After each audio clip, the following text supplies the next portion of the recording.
Hi friends, welcome back to Telugu వంటలు. మామూలుగా మనం శనగపప్పు బెల్లంతో బొబ్బట్లు చేస్తాము. ఈ సీజన్లో మామిడి పండ్లు అందుబాటులో ఉంటాయి కాబట్టి మామిడి బొబ్బట్లు చేస్తున్నామండి.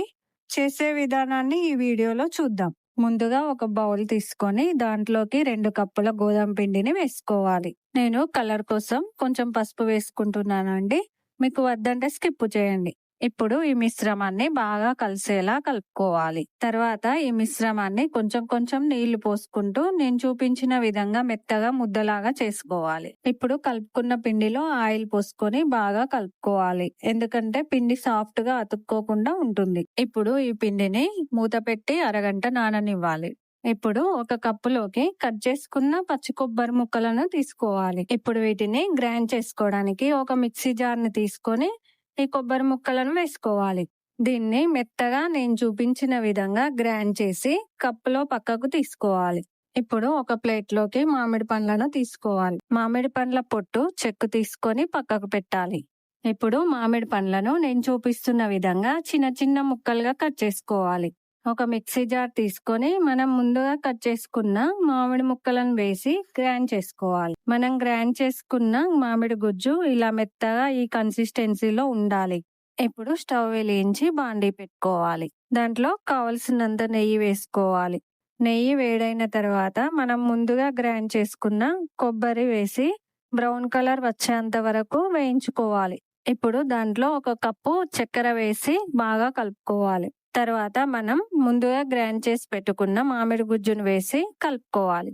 ఇప్పుడు ఈ మిశ్రమం దగ్గర పడేంత వరకు అడగంటకుండా గరిటెతో కలుపుకుంటూ ఉండాలి. కొంచెం దగ్గర పడ్డాక ఫ్లేవర్ కోసం కొంచెం ఇలాచీ పౌడర్ వేసి బాగా కలిసేలాగా కలుపుకోవాలి. స్టవ్ ని లో ఫ్లేమ్ లో పెట్టుకోవాలి. ఎందుకంటే ఈ మిశ్రమం దగ్గర పడడానికి సుమారు గంట నుంచి గంటన్నర టైం పడుతుంది. కాబట్టి చిన్న మంట మీద చేసుకోవడం వల్ల అడగంటకుండా ఉంటుంది. ఈ బొబ్బట్లను రవ్వ కేసరి అలాగే చిలగడ దుంపతో కూడా చేసుకోవచ్చండి.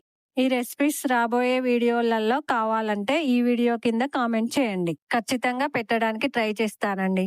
ఈ మిశ్రమం కొంచెం దగ్గర పడిందండి. ఇలా గరిటెతో బాగా దగ్గర పడేంత వరకు కలుపుతూనే ఉండాలి. ఇప్పుడు 60% దగ్గర పడ్డట్టే అండి. ఇంకా థిక్ గోల్డెన్ కలర్ వచ్చేంత వరకు దగ్గర పడనివ్వాలి. బౌల్ కి అతుక్కోకుండా ముద్దలాగా వచ్చినట్లయితే మన మామిడి మిశ్రమం రెడీ అయినట్లేనండి. ఈ మిశ్రమాన్ని ఒక 20 నిమిషాల పాటు ఫ్యాన్ గాలికి చల్లారబెట్టాలి. ముందుగా నానబెట్టిన గోధుమ పిండిని చిన్న ఉండలుగా చేసుకొని కవర్ పైన నూనె రాసి మందమైన చపాతీలాగా గుండ్రంగా చేతితో ఒత్తుకోవాలి. ఇప్పుడు దాంట్లో నేను చూపిస్తున్న విధంగా మనం ముందుగా చేసుకున్న మామిడి మిశ్రమాన్ని స్టఫ్ లాగా పెట్టుకోవాలి. తర్వాత చపాతీని మొత్తం దగ్గరగా ఫోల్డ్ చేసుకొని మళ్ళీ గుండ్రంగా అలాగే మందంగా స్టఫ్ బయటకు రాకుండా మెల్లగా ఒత్తుకోవాలి. అన్ని బొబ్బట్లను ఈ విధంగా ఒత్తుకోవాలి. ఇప్పుడు స్టవ్ వెలిగించి పెనం పెట్టుకోవాలి. పెనం వేడైన తర్వాత మనం ఒత్తి పెట్టుకున్న బొబ్బట్లను ఒకదాని తర్వాత ఒకటి నెయ్యి వేసుకుంటూ నేను చూపించిన విధంగా కాల్చి పక్కకు పెట్టుకోవాలి. ఇంతేనండి, మన మామిడి బొబ్బట్లు రెడీ అయ్యాయి. ఈ విధంగా మీరు కూడా మామిడి బొబ్బట్లను ట్రై చేయండి. జ్యూసీగా అలాగే స్పాంజీగా చాలా బాగుంటాయండి. ఇంతవరకు ఈ వీడియో చూసినందుకు ధన్యవాదాలండి. మా వీడియో మీకు నచ్చినట్టయితే లైక్ చేయండి, షేర్ చేయండి.